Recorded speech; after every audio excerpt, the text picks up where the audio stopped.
Wow, what a wonderful turnout. We really appreciate you being here. My name is Clark Sanders. I'll be your moderator this evening. We've got something a little different on our forum here tonight. Mary Landis with the temple is operating a cash bar. So if at some point, whether it be intermission or if you're quiet about it, you can go out there and support the temple by visiting their cash bar. You have a couple of handouts that were on all of the chairs. One of them is a list of all of the candidates that we're going to be hearing from tonight, both City Commission candidates and US 305 school board candidates. On the back of that, there is information about an event that's coming up on October 10th, and this is a fellow by the name of Jonathan Dunn. You can read for yourself, but he's one of the hosts on The Blaze. Sunday, October 10th, he'll be over at the McKinsey Learning Center. That's right across the street from the library at the corner of 9th and Elm. It is open to the public. It's free admission, but a free will offering will be accepted. That's Sunday, October 10th from 2 until 4 p.m. You also, and speaking of free will offerings, at the door where you came in, hey, this stuff isn't free, man. We like to thank Dean for providing our sound tonight. Like to thank Mary for providing our space. But we would like to thank you, first of all, for being here. But second of all, if you could see fit to make a donation at the jar where you came in, we would sure appreciate it. The other piece of paper that you have is information for and from the Salina County Clerk's Office. It has how you can contact the Clerk's Office, and it has important dates, which we'll talk about in a second, and it also has, in addition to voting for USD 305 and City Commission, there'll be a ballot question, and you will have the opportunity to vote yes or no on that. Now, as you listen to the candidates who are in attendance tonight, keep in mind that you'll be able to vote for up to 3. Up to 3. The top 2 vote getters will get 4-year terms. The third place finisher will receive a 2-year term. Election day is Tuesday, November 2nd, with advanced voting beginning on Monday, October 18th, and continuing until noon on Monday before the Tuesday election. So if you want to advance ballot, don't go down to the city-county building afternoon on November 1st because you'll be out of luck. You'll have to go to the polls. If you're not registered to vote or you know somebody who's not registered, they'll have until 8 p.m. on Tuesday, October 12th to get registered by visiting the county clerk's office in the city-county building. Information from the county clerk's office with these dates and other important dates are on that paper that you should all have. And as I mentioned, you'll have a chance to vote yes or no on a proposed ordinance that arose from a petition drive. The petition ordinance seeks to limit the power of the City of Salina governing body to impose restrictions on businesses and citizens and related to state emergencies declared at the county or state level. Now, more details on the ordinance are again on the sheet. But what this would do, it would take the ability of the city to not be able to issue mask mandates or restrictions in businesses. It would move it to the county level, and what that would do would make it subject to the Emergency Management Act, and then citizens would have a right to go to court and appeal that. I do want to mention, aside from the candidates that we'll be hearing from tonight, there are 2 other candidates for City Commission on the ballot. Like all of the candidates here tonight, they were invited to participate. If they were unable to attend, they were given the opportunity to have an opening statement either read by a designated speaker of their choice or by the forum moderator, yours truly. Neither decided to take us up on that offer. The order in which the candidates will be speaking tonight was determined by lot, and the order will rotate. Candidates will have up to 2 minutes for an opening statement, up to 2 minutes for a closing statement, and 1 minute to respond to questions. So, without further ado, one by one, let's meet our candidates. And I begin on my far right, and I've asked the candidates for their opening statements only to please stand so everybody can put a face with a name. But we'll begin to my far right with Bill Longbine. Bill?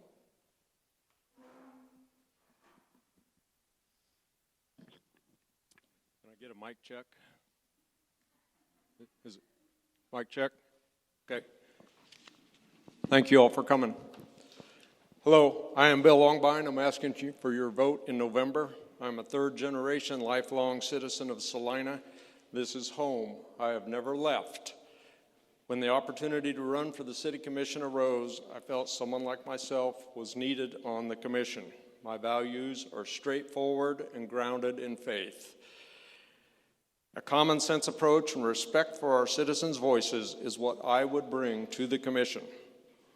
Working in local industry the past 45 years gives me real-life experience of how everyday working people see things in our city. I do not bring agendas or conflicts of interest.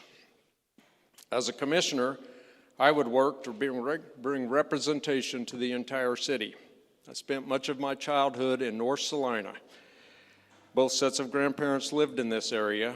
This and other areas have been forgotten and not well represented as the years have gone past. We have completed many nice projects over the past 10 years. Our downtown project has turned out very nice.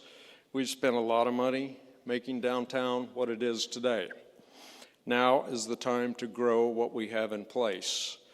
Supporting local businesses and ventures are critical to downtown success. We need to step back, enjoy what we've accomplished, and pay down the debt of these projects before taking on more big endeavors or considering another sales tax, as we are topped out on local sales tax. There has been a tremendous amount of frustration and disengagement with city actions recently. I would make every effort to be transparent in my decisions and actions. As a commissioner, I would work to restore faith in the process of Salina City government. Again, I am Bill Longbine, and I ask for your vote on November 2nd. Thank you. Next up is Doug Alt. Doug, you have up to 2 minutes for your opening statement. Thank you. Well, I wasn't born here. My folks decided that I should be born on a farm just south of Wamego. I learned how to work hard. I learned a lot of common sense there. And I moved here after graduating from college 50 years ago this coming November 22nd to work for Evans Grain Company. I've been here ever since. My wife and I got married about 6 weeks after I moved here. I've worked for two great companies here. As I mentioned, Evans Grain Company and Bennington State Bank. Great family companies, and it's a great way to learn a lot in the business world. I've been blessed with being able to learn a lot of things about, I've been involved in management, personnel issues, and a lot of financial situations. So I think I bring a lot of experience to the table with those. I also have a lot of common sense, and I like to get things done. I don't like to sit around. The reason I'm running for City Commission is because I retired at the end of 2019, and I'm a little bored, quite honestly. So I wanted to give back. That's the main reason I'm running. I didn't ever think I'd be in this situation, but I decided to take an attempt at this. I don't consider myself a politician, and I really don't consider the City Commission to be a political entity. The City Commission is just trying to help govern and help the city staff with the day-to-day situations that come up and some of their responsibilities. So that's basically my story. I'm sticking to it, and appreciate all of you here, and we'll look forward to the questions. Thank you. Next up, Mike Hoppick. Hello, my name's Mike Hoppick. I'm from Wichita originally. Have lived in Salina for 42 years. I've been married to my wife, Polly, for 42 years. She's a nurse at Salina Regional Health Center. We raised 3 children here in Salina, and we're fortunate enough that 2 of them still live here in the community, along with 3 grandchildren, and that's the best part of the whole thing. I'm currently the owner of Land Title Services. Like Doug, I work for Bennington State Bank along with Security Savings for quite a few years, and I think that financial background helps me in serving on the commission. 4 years ago, when I ran for City Commission, I used the tagline, "It's about our future," and I still believe that to be true. We have a lot of things going on that I'll discuss later, but I think we're moving in the right direction as a community. In 2020, we dealt with something we never saw coming, and that's a pandemic. Through that pandemic, Salina made some hard decisions, but we are in a better place today than we were 4 years ago. We took our general reserves, which is what you would call your savings account, from $7 million to over $12.5 million. And that helps us to do a lot of things, and it protects our bond rating. We also helped our relationship with the county. If you remember 5-6 years ago, there were some issues. In the last 4 years, we've entered into a long-term lease with the county on the Expo Center. We collaborated with them on a 9/11 emergency center, 9/11 emergency radio system, and we also built a police training center. One of the things that I'm proud of is we have some major expansion going on in Salina, and if you read the paper the other day, which I'm not sure how many of you still take the paper or read online, we have over 1,000 jobs coming to Salina between now and 2030. That's fun, but the hard work begins now because we have to work on bringing in a qualified workforce. Thank you. Okay. Next up, to my left, your right, Chad Farber. Good evening, everybody. Good to see so many of you here tonight. And I do want to thank the team that have put this on. I think this is great for our community, for everybody to be out here tonight. I was brought into this race for City Commission because I wanted to change the direction of this commission. There were some decisions that were made that I disagreed with. I saw some things taking place, and truly it was a perceived disregard for public input into decision-making processes. I'm a huge believer in the idea that we, the people, should control the direction of the government. Government is not here to control the people, but to help its citizens in their pursuit of life, liberty, and happiness. In that vein, I have chosen to be a voice for the people, a voice of reason and common sense, a voice that bridges differences and divisions within our community, a voice that reflects the will of Salina over preconceived personal opinions. And I choose to be a voice for every neighborhood in Salina. I moved to Salina in 2013 to pastor a church. My family and I have now fallen in love with this city, and I want to see it reach the great potential that lies in front of us. As a pastor, I'll be completely frank with you. Each one of my decisions will be formed by my firmly held belief in Jesus Christ and the Bible. I think that is missing in a lot of our communities today. As Jesus said, we should treat others the way that we want to be treated. And just like I wanted to be heard by this commission, I choose to hear citizen input when they bring it. There are several immediate concerns facing Salina. One of the biggest right now is our current housing situation, which truly is teetering on the brink of an emergency. Housing prices have and are skyrocketing. Businesses that want to relocate do not have adequate housing for new employees to come into town. And as a licensed realtor here in town, I have a little bit of insight into that, and I'd love to help the city move forward in this arena. Thank you. Next up, Greg. We'll show our appreciation for all the candidates at the end of the forum. Next up, Greg Linkowitz. Thank you. First of all, I'd like to thank everybody for coming out and taking an interest in the community. It's more important than ever these days. And thank you for hosting this forum. It's greatly appreciated. As you said, I'm Greg Linkowitz. I'm a Salina guy. I was born here. I spent most of my life here. I raised 2 kids here. I have a business here. It's the Linkowitz Property Management. I spent half a decade in the law enforcement profession as well. I'm currently serving on the Planning Commission. I'm on my 6th year. I've served as chair for the last 2 years. And I plan on applying that knowledge that I've gleaned from that experience if I'm elected as a commissioner. My law enforcement experience as well. I'm no stranger to city government. I'm no stranger to, I've had to talk in courtrooms, had to, do my share of public speaking over the years. I'm a good listener. I can assimilate the information provided and make decisions accordingly. I've spent most of my life doing that, whether it's in law enforcement or as a small business owner. I believe in this town. It's a good town. It's a great town to raise kids in. It's not perfect, but I think it's headed in a good direction, and we need to stay in that direction. As mentioned, there's a housing issue. As a planning commissioner, I can tell you there's some things in the works to fix that.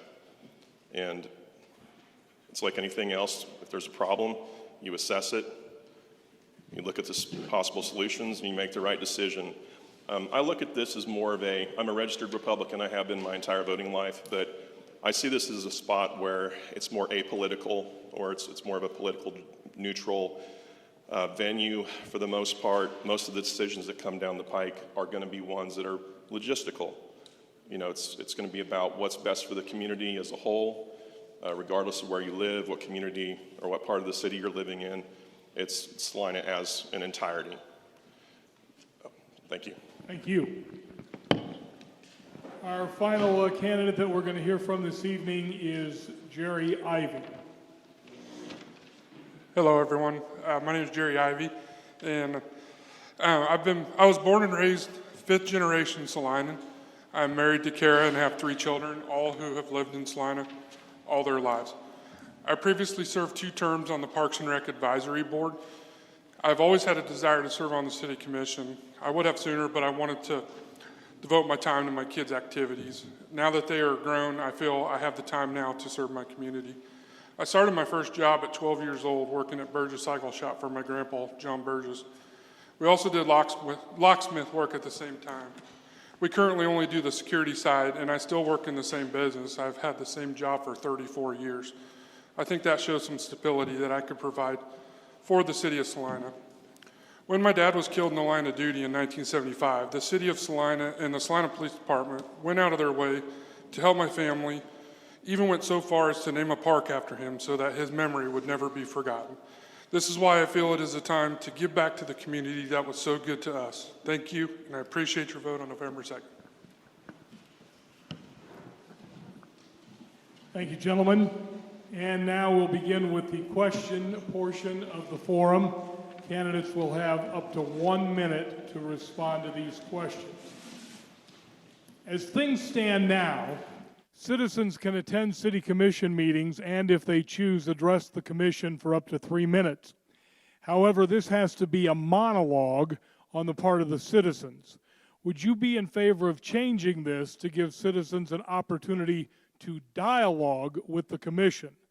Now, of course, proper decorum would be enforced. So in other words, could the citizens ask questions of the commissioners and or the city manager with the expectation of getting a reply from one or more of the commissioners? Under this proposal, the 3-minute time limit would remain in effect.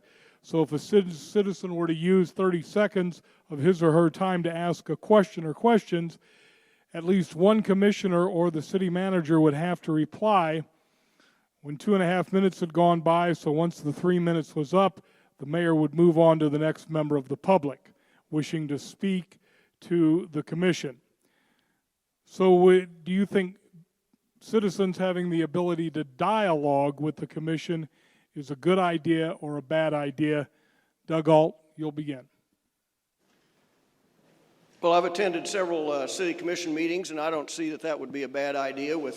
As you said, it has to be done with respect and courtesy. I guess I'm putting my thinking ahead to if I was on that city commission and how I would perceive that. I don't think I would be offended or challenged by a question from a citizen about different topics. Again, it would have to be done in the right way and with a lot of courtesy and that sort of thing. But it doesn't sound like a bad idea to me. I think I would support something like that.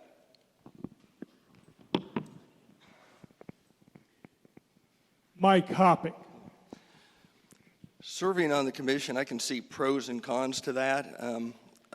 Again, keeping the decorum the way it needs to be.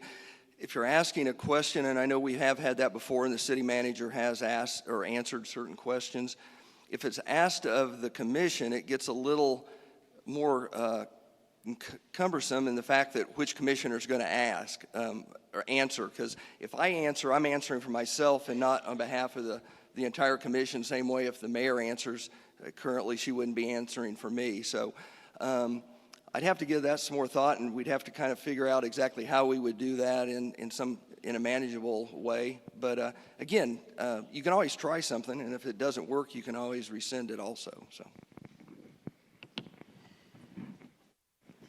Chad Farber. I believe dialogue with citizens is always good. The proposal, I think, is not a bad idea. Along with Mr. Hoppick, I believe there are pros and cons associated with it. However, the good part of that is I believe the public would have at least the perception of being heard. So many times you go to the commission meeting, whether it's city or county, and you voice your opinion, and there's no answer, there's no talk back, and it just feels like we're being talked over. And being in several commission meetings, I've had that feeling. I also know it would be difficult to receive an answer from 5 different people that are on the commission, or 6, including the city manager. And so a 5-headed answer would be very difficult. But like Commissioner Hoppick said, let's give it a try, see what happens. Greg Linkowitz. I also think it's worth a try. I can tell you the planning commission meetings, they're set up very similar to the city commission meetings in the sense that they do allow for public comment. And, you know, we encourage it. Obviously, anytime that somebody has a feeling about a particular item that we're voting on, we want to know how people feel about it. Where it gets a little more complicated is, depending on the feedback, you know, obviously you want to keep it civil, keep it, you know, family-friendly, so to speak. But there are times when people will maybe bring up things that aren't relevant, or sometimes it's a question where, I'll give you an example. I had somebody say, hey, we should put a coffee shop where this apartment complex is going to go. Well, you can answer that and say, yeah, that's a great idea, but it's not zoned for that. And there's times where people ask questions, just it's not their fault, but they may not be as privy to the information or the situation as they, you know, as we are as commissioners, and it may not be relevant questions. So I think we should have thank you. Jerry Ivy.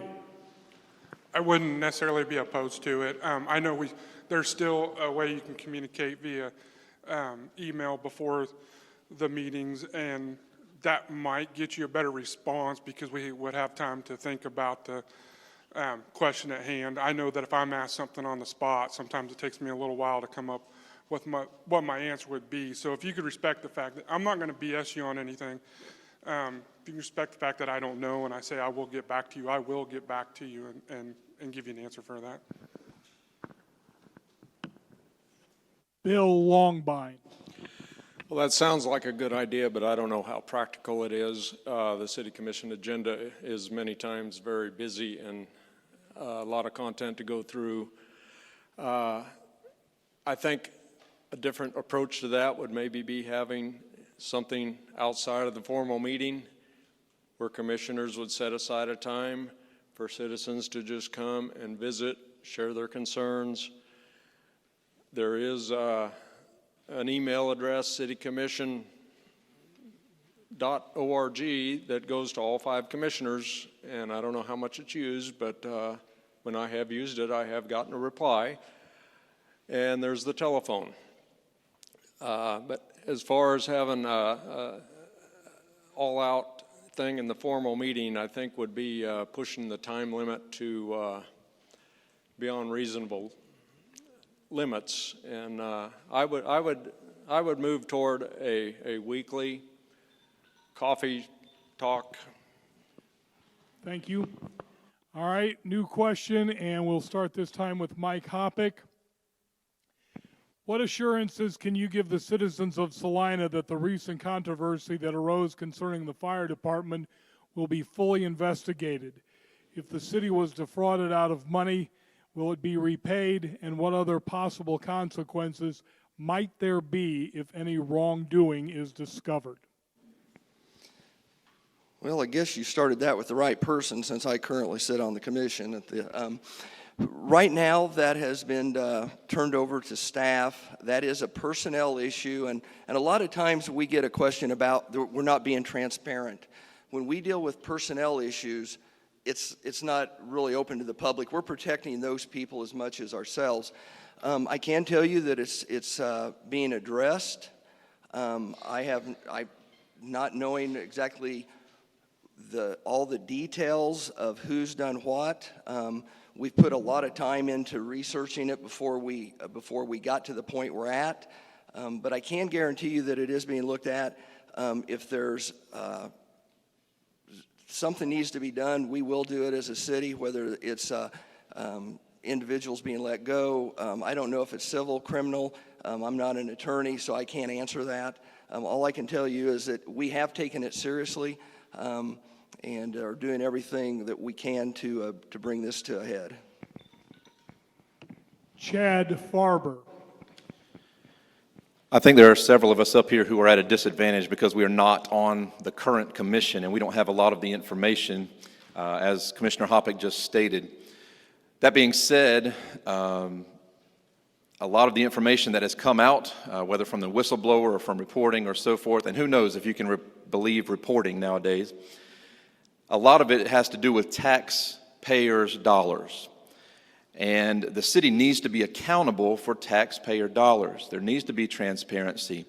I think you're seeing an issue even here tonight. As soon as the buzzer goes off, everybody wants to be quiet. Somebody needs to stand up and take some initiative and say, let's get something done.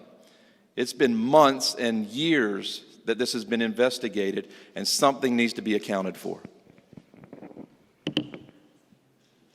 Greg Lankowicz. I think this issue is like a majority of issues that we're going to come across, as far as you have to look at the information provided and you have to assess it. There are a lot of components to this issue. Obviously, it's a personnel issue. There are legal issues, whether they be civil on the personnel side of this, and this is what the city attorney deems is appropriate or not appropriate, or because we have to look at the liability for the city.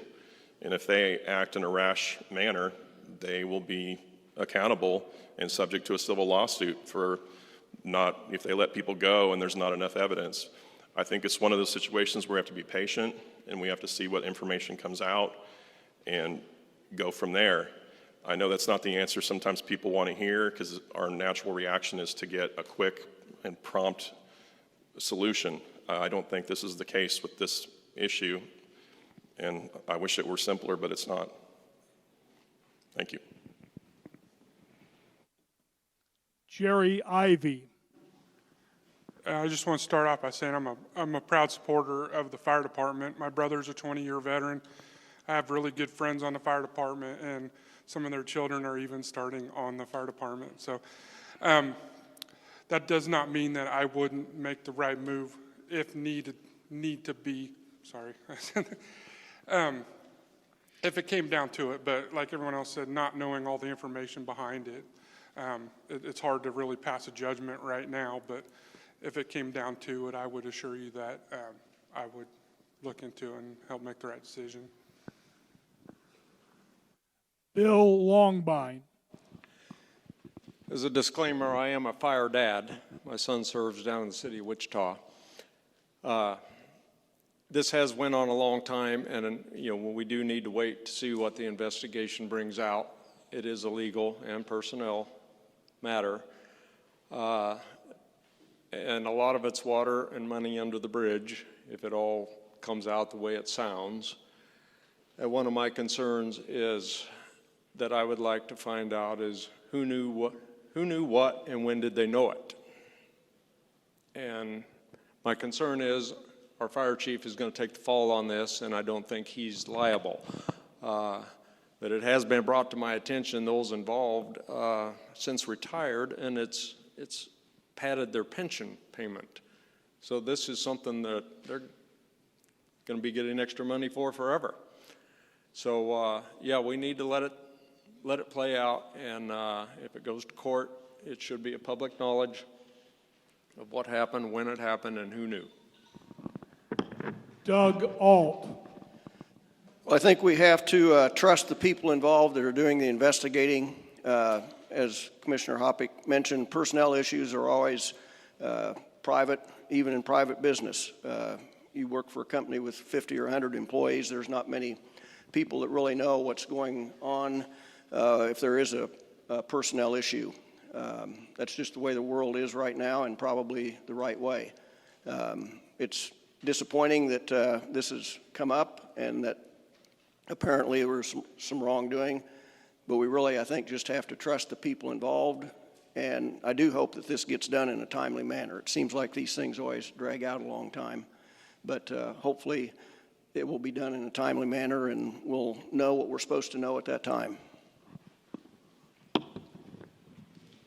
New question. We'll begin with Chad Farber this time. Over the summer, a successful petition drive was conducted to stop the commission from enacting any ordinance in response to a public emergency that places restrictions on businesses or citizens, such as mask mandates. Leaving that responsibility instead to the Salina County Commission and subject to the Kansas Emergency Management Act. Mr. Hoppick will have the perspective of explaining to the audience why he voted the way he did on this issue, as he is currently sitting on the commission. For the rest of the candidates, if you had been on the commission at the time that this issue was being dealt with, would you have A, voted to enact the ordinance proposed by the petition, B, voted to seek a declaratory judgment from the courts that the proposed ordinance is illegal, C, voted to put the proposed ordinance on the ballot so the citizens can decide, voted, as the commission did do, to both seek a declaratory judgment against the petition while going ahead and putting the proposed ordinance on the ballot, or would you have done something else, and if so, what? Chad Farber. Wow. I'm tempted to ask him to repeat that question. Just as it was fitting for Commissioner Hoppick to begin the last question, I think it's fitting for me to begin this question. Full disclosure, I was part of the group that went out and collected signatures for this petition. I think it is an honest attempt by the citizens to try to gain some control back over the city commission. Some of the concerns that the commissioners and city attorney brought up were some of the legalities and the wordings and so forth, and that's why they sent it to a declaratory judgment. I am obviously not in favor of any illegalities being put on our books here in Salina. That being said, I think it should be a decision of the people. Let the people make a decision, put it on the ballot. If it does come back that it is incorrect, the city attorneys and those that know a whole lot more about this, they can work out the details, but this should be in the hands of the people. Vote yes. Please hold your applause until the end of the forum, please. Greg Linkowitz. Well, I'll start with, I think it's very easy for us to dissect the decisions that were made now that we have the benefit of hindsight. I'm a small business owner, as I've mentioned before, and I'll probably keep saying that, so I apologize in advance. I tend to look at things through the lens of how this affects a smaller business. I guess the question would be, if I were asked to vote on a shutdown or mask mandate, my inclination would be to say no. I tend to think that less government is better. That being said, my concern, I haven't made a decision on this particular issue because my concern is there are other things that happen in terms of disasters besides the pandemic. Obviously we have that lens we're looking through, and I want to be sure that we don't have blinders on, because we do have tornadoes, severe weather. Well, now we have earthquakes. That's kind of new. And my concern is we need to make sure that we're not shooting ourselves in the foot. Thank you.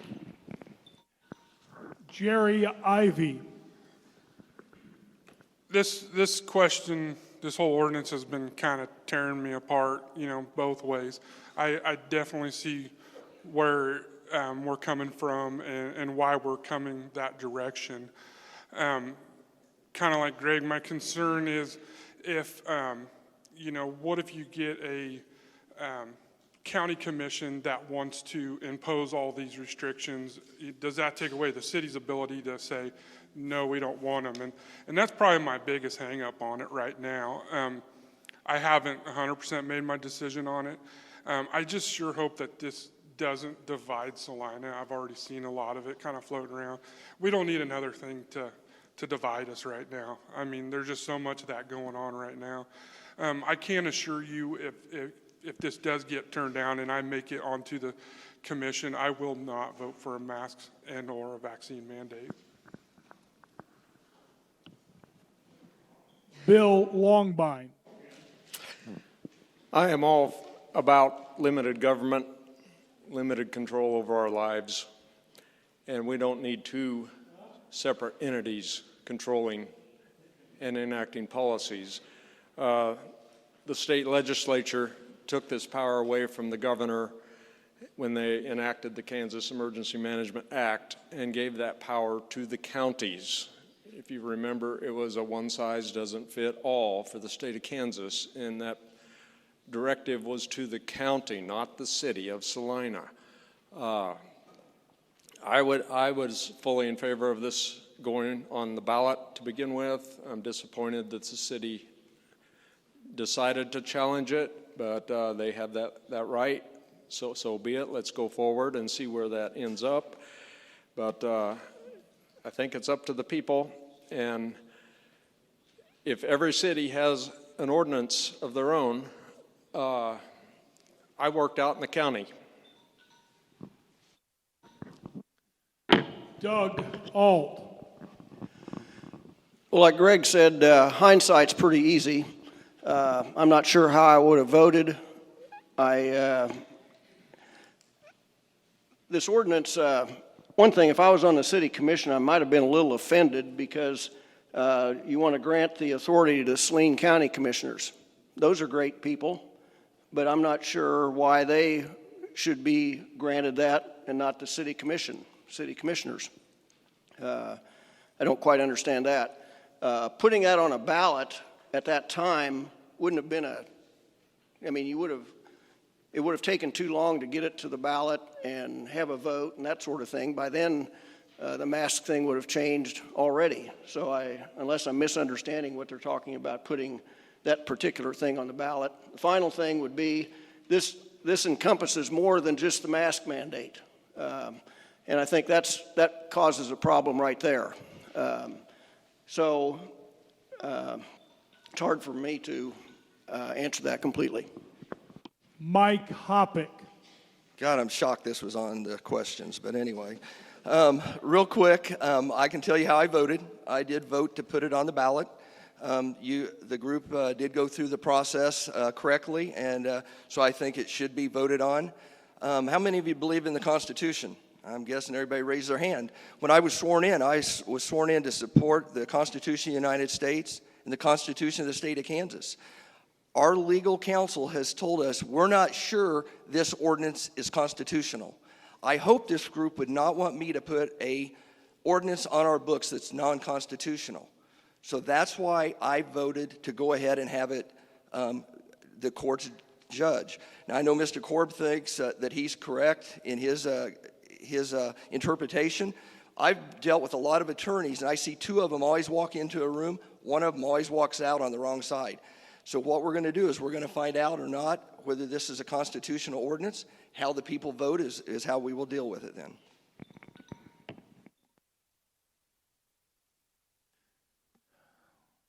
This question much shorter, but dealing on the same topic. Should the courts decide not to issue a declaratory judgment against the proposed ordinance? In other words, should the court decide not to give the city the outcome the commission is currently seeking in the court, would you be in favor of spending taxpayer dollars to appeal such a decision? And we'll begin with Greg Lankowicz. Greg. Well, at heart, I'm a pretty pragmatic guy, and I'm fiscally conservative. That being said, it would definitely need to be something we would need to consult with the attorney of the city. We would need to look at what kind of budget constraints are involved. My inclination would be not to fight it. I say that, but to me, this kind of issue is one of those things that should be addressed in the ballot box. It's very easy to kind of have a knee-jerk reaction and say, hey, I don't like this, and we need to write this new ordinance. And to me, if you don't like the way things are going and the way things are being run, get involved and vote. And that's kind of what it's all about. But again, as far as spending money we don't need to spend, my inclination would be not to fight the appeal. Jerry Ivy. Can I clarify the question? So the question is, should the courts decide not to issue a declaratory judgment against the proposed ordinance? In other words, if the court decides not to give the city the outcome the commission wants, then would you be in favor of spending taxpayer dollars to appeal that decision? I guess that depends on what is the outcome the city wants. Is it to not have it? I would say, sorry, I'm a little confused by the question, but I guess if you're taking the position that the city does not want to have this, then no, I would not appeal it or use the taxpayers' money to appeal it. Bill Longbine. No, I would respect the vote of the people. Should it pass, it has to pass first, so we're kind of getting ahead. As far as the city appealing, according to Commissioner Hoppick, the city just is filing this suit to see if it's constitutional, not interested in appeals, just the constitutionality of the ordinance. So no, I would not take it any further. I would respect how the people voted and the decision of the court as it should be. And I really don't see what the burning issue is, as our county has an emergency management director and full department with resources. The county answers, the health department answers to the county, and that's where this type of decision should lie, is with the county. As I started to say earlier, I worked in the county. Darn it. I will remind our candidates we have 2-minute closing statements where you can return to anything that you didn't get to cover in the questions. Doug Alt. Well, if we put this to a vote, I don't see any reason. I wouldn't want to spend my own money for an appeal, so I wouldn't want to spend any taxpayer money for an appeal either. I think if it ends up, however it ends up, I think that's what we should live with, and I wouldn't be in favor of an appeal. Mike Hoppick. I'm guessing that Mr. Korb and I are the only two that have read through the whole case. So just as a little bit of background, I'm looking at it from a constitutional process. Also within that, it's being looked at whether it conflicts with Kansas statutes, and also it's an attempt to surrender legislative powers of future commissioners, which can be an issue. If the courts ruled in favor of the ordinance, there would have to be something, I would guess use the word outrageous before I would try to appeal that. I would hope that the courts would give an answer that was suitable to both parties. So it's hard to know without seeing the final outcome from the courts. Chad Farber. I think you all know where I am with this. Let the people speak. The constitutionality part that Commissioner Hoppick is referring to, and again, none of us want illegalities on the books, But I think it comes down to the home rule portion of where where the judge has gone. There is no greater home rule than the public. Home rule is not designed by our legislators for our commissioners and for our governing bodies to rule over the people. Home rule is designed for local control. Local control is the people. The people have followed the correct procedures. They have gone through the exact steps that were given them. We have had this, they have had that checked out by lawyers and attorneys. It is in the correct stance, and it would be absolutely foolish to spend taxpayer dollars on an appeals process. New question, and Jerry Ivy, we begin with you. If at any point during your term as a city commissioner there would happen to be a budget shortfall, would you be in favor of making up the difference by raising the mill levy, making budget cuts, or something else? And if so, what? How would you deal with a budget shortfall? If there was a budget shortfall, I'm not a big guy about paying taxes, so I don't know that would be my first go-to. I think I would look at making budget cuts first, but where that would be, I need to get on the commission. I need to learn. There's a lot I need to learn about it, and when I find out, exactly where that could be, I could at that point see it. But I'm not a big fan of raising taxes. If there absolutely had to be a tax, I'm okay with sales tax. I know they're super high right now. Wouldn't want to necessarily see it right now, but if something were to sunset out and we could use it again, I wouldn't be too far off on that. Bill Longbine. I think with the assessments going through the roof on housing, I don't think we should be too concerned about a big shortfall, but alongside that, inflation is getting out of control, so it is a concern that, everything's going up for everybody, including the city. No, I would not want to raise the mill levy. That would be a last resort. I would look at budget cuts. We have a cost improvement program with the city. I would accelerate that. From what I've understood, that's kind of been let down and not really going anywhere and being utilized as it should, because from my background in manufacturing, there is always room for budget cuts. You don't think you'll make it, you don't think you can do it, but you can always cut somewhere.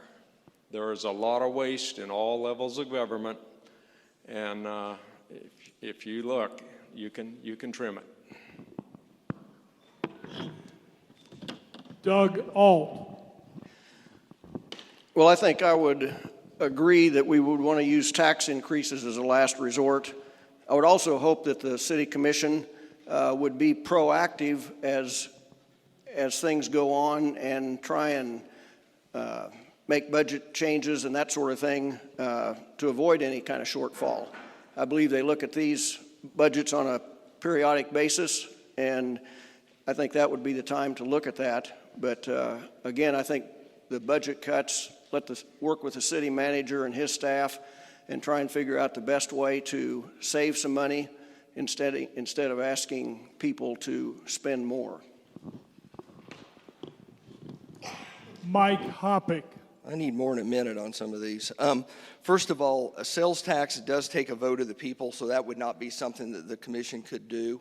The state recently passed what we call revenue neutral law, which means that if property values are going up, the mill levy probably has to come down to keep our revenue neutral. Basically what that means is if we want to raise the total amount we're collecting through property taxes, we have to do a public hearing, which then obviously the public can come and state their comments. So right now we keep it neutral. So if property values go up, mill levy comes down to keep it neutral. Somebody talked about budget cuts. When we talk about budget cuts, then people need to realize we're going to have to lower expectations on things also. It just kind of goes hand in hand. Everybody wants something, but a lot of times we don't want to pay for it. Our job as commissioners is to try to balance that so that we keep good services, but we try not to raise your taxes Also, we have that reserve I talked about that Thank really you, helps Mr. us. Hoppick. Chad Farber. I hope you did catch what Commissioner Hoppick was talking about there, that we do have a reserve right now, and I appreciate what the city has done to build up that reserve. I have to look at this from a personal standpoint. If I have a budget shortfall at my house, I don't get to increase taxes and ask my neighbor to start paying my bills. I have to start making cuts within my own budget. And those are never easy, but sometimes those things have to be done. I'm not a fan of big government. I'm a fan of the people having the control. And the bigger the government gets, the less control the people have. I would obviously try to stay away from tax increases and mill levy increases, but I think the city right now financially is in a good position. Greg Lankowicz. Well, first of all, my last choice would be to raise taxes of any kind. As a small business owner, I'm not a fan of increased taxes, and I don't think we can afford it right now. I think a lot of us are struggling. The pandemic was hard on everybody. I think it's about reallocating funds. Hard decisions have to be made, and they were made over the pandemic. I mean, all we had to do is drive around and look at a median that didn't have the edging that was normally done. Parks didn't have the grass mowed like normal, and those were tough decisions, but if it comes down to it, that's what needs to happen. And again, my last choice would be to raise taxes. It's just, it's never a good time, but now more than ever, we can't afford it. Thank you. All right, gentlemen, I'm sure you'll be thrilled to know we've run out of time for questions, and we'll now go to our closing statements. And Bill, you got to go first on opening, but as fate would have it, you get to go first on closing statement. Candidates have up to 2 minutes for their closing statements, and we begin with Bill Longbine. Okay, I'm going to go back to what I was trying to say earlier. I worked in the county. The city had dropped their mask ordinance, and I said that backwards. The county dropped the mask ordinance, but we still had the ordinance in the city, and it was confusing. Do we want an ordinance in Salina, Assyria, Mentor, or Gypsum? No, let's have one set of ordinances. I hope everyone came here tonight with an open mind. The purpose of these forums is to find out who the candidates are and what values and concerns we have for our city. With that said, I think we are very fortunate to have a slate of candidates with pretty good mindset and generally care about the direction of Salina. You have a decision to make who you would like to represent you as part of the Salina City Commission. With that said, I am Bill Longbine, a working guy. My values are straightforward and grounded in faith. I bring a common sense approach and respect for all of our citizens' voices. Respect for our hard-earned tax dollars and how it is spent. As a commissioner, I would work to bring representation to the entire city. Now is the time to grow what we have in place. We need to enjoy what we've accomplished, pay down the debt of big projects before taking on more big endeavors or considering another sales tax. I would make every effort to be transparent in decisions and actions, and I would welcome more involvement and input from citizens of Salina. It would be an honor to represent you as one of your city commissioners. Again, I am Bill Longbine, and I would appreciate your vote on November 2nd. Doug Ault. Well, as I said before, the reason I'm running is because I want to give back to this great community. My wife and I raised 2 sons here. They live in Kansas City now, but they're the most important part of our life. And I'd like to represent them in the right way. Affordable housing is very important right now. We want to continue with our good economic stability that we have, and we want to try and increase our population. We need to get over that 50,000 hump that will provide some more government assistance and that sort of thing. The 2 family-owned businesses that I work for really encouraged giving back to the community. And I did that by serving on the board, and it was even the president of the Salina YMCA. I've been on the board, and I was past president of Salina Rotary. Right now, I'm finishing my 28th year as that entity's treasurer. So, I've been on church foundation boards and that type of thing, so I've given back that way. But now, since I'm retired, I didn't feel I had the time when I was working because this takes some time to serve on this commission. But now I have the time. And like I said, I like to get things done, and I will work hard for you. If you want to know a little bit more about me, I do have a campaign website. You might write this down. It's ALT, 4, Salina.com.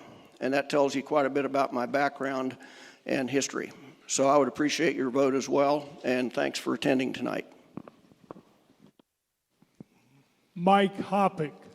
First of all, I'd like to thank the other candidates for their professionalism up here and the way we've all handled ourselves. I think that speaks well for the group of candidates. One thing I want to do before I get into my closing remarks is I think it's interesting. We talk about budgeting and stuff, and I don't know how many of you know for sure, out of every dollar of property tax that's collected in Saline County, the city only gets 22 cents of that. So I think a lot of people think we get more of that than we do, but for every dollar you pay in property tax, the city gets 22 cents. Sales tax is currently 9 1/4. The city gets a $1.25 out of that. So just some basic information. I've served Salina my entire life through different boards. I love Salina. That's why I'm serving currently. We have a lot of good things going on, but we have some challenges in front of us. And as Mr. Farber mentioned earlier, we need some housing. Last night, we just passed an IRB that's going to help us to do some new apartments out by Menards. We have what we call an RHID project out by Shilling, Ohio, that will be coming to us in the next 30 days. We have got to get housing. We have 1,000 people coming here, or at least 1,000 jobs opening, so we need to address that. We also need to address bringing in a qualified workforce. Doesn't matter how much housing we have here if we don't get the workforce. We'll work with the chamber, we'll work with Mitch over at the EDO to help bring that in. And the third thing, and I'm not sure exactly how we're going to deal with that, but I think as a city we need to be involved, and that is dealing with the shortage of childcare. I know there's women that would like to get into the workforce. There's not quality child care. The problem we have is what people can afford to pay and what the people that are actually doing the child care are being paid. There's a shortfall there. Somehow we've got to figure out how to fill that gap, again, through working with the chamber. The EDO and our partners, the businesses, will hopefully come up with an answer. Thank you, Mr. Hoppick. Chad Farber. I again would like to thank all of our candidates here. You have several choices here that you see tonight to fill 3 spots on this commission. I've heard from several of the candidates that they're up here to give back towards the community as to how the community has helped them in their life. I've lived here for 8 years, and I love Salina. I'm here to help Salina move forward. I have a son that lives here. I have a grandson. I know I don't look old enough to be a grandpa. I have a grandson here in this community, and I want Salina to be a better place for him to grow up. The votes you cast in this race may not change the world, but I guarantee you this vote will have a very real effect on Salina and on your lifestyle and on your children's life.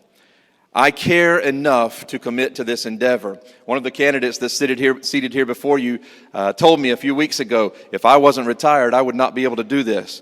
I'm not retired. I'm a pastor. I'm a realtor. I'm a grandpa. Have I said that yet? I have a lot of things on my plate, but I care enough about Salina that I want to help the city move forward. Even though I am vying for a seat on this commission, I do support the will of the people, whether it's from this petition that has been circulated, and there's been a lot of misinformation about that, and I'm going to take some of my closing time to talk about that. This does not cut funding to the police force. This does not cut funding to the fire department. This simply puts the direction back into the emergency management hands, which is being overseen by the legislation of our state, which is how it was originally designed. I would encourage you to vote yes on that petition. If you want a city commissioner who will stand up for the rights of the people, who will listen to you, and then make decisions based upon what is best for the entire community, I would appreciate your vote in November. Thank you all. Once again, Please. I don't want to have to clear the room. Greg Lankowitz. Well, again, thank you all for coming out and taking an interest in the community. I think it's a really good sign. Definitely a step in the right direction. As I mentioned before, I'm a Salina guy. I was born here. Yeah, I went off to college for a while. I worked in KC for a while, but I came back and I've been here for 40 years total. I think Salina is a good place. It's a great place to raise kids. I firmly believe that. My value is to be a good conservator of those notions and get Salina pointed in the right direction. I think there's a lot of things that are going right currently. I think those need to be fostered and facilitated. Just keep nursing those along, like we have some housing projects that are going to fill that gap in the housing shortage on the rental side / leasing side and the sales side. The other stuff, you know, I'm a quick study. I adapt quickly. So the stuff I don't know about that I can't utilize my time on the Planning Commission or my time in law enforcement or as a business owner, I promise I will take the time and I will learn. It's just how any job goes. There's a learning curve, and I will do my best with that. If you're so inclined, you can contact me. My email should be listed, as well as my cell phone. I'm self-employed. I work out of my truck, or I work out of my home office. I'm easy to get a hold of for the most part. If you have questions about anything, contact me, please. I'll be happy to answer any questions you have. Thank you. Jerry Ivy. I too want to thank everyone for coming out, especially the grannies for putting this on. We appreciate it. Also, all the hard work you do, getting the signatures for petitions, and everyone else that helped with that as well. I may not know everything that Commissioner Hoppy's talking about when it comes to the budgets and all that stuff, but I want to learn and I will learn. I'm a fast learner, and I'm willing to put into time to do that. I've proven I've worked hard all my life with my job, and I want to pass that over to the city as well. I too am very easy to get a hold of. You can start with my Facebook page. You'll have to search it. It's Jerry Ivy for City Commission, and it's on Facebook. I know a lot of you already follow me there. I'd appreciate a follow. You can messenger me from that. You can just put a post right up there on my page. My email, my phone is also listed with all the candidates, and I will promise you I'll get back to you fast. If I don't, I might be in the middle of a job, and when I free up, I'll get back to you. So thank you again for coming, and vote for me. At this time, let's show our appreciation.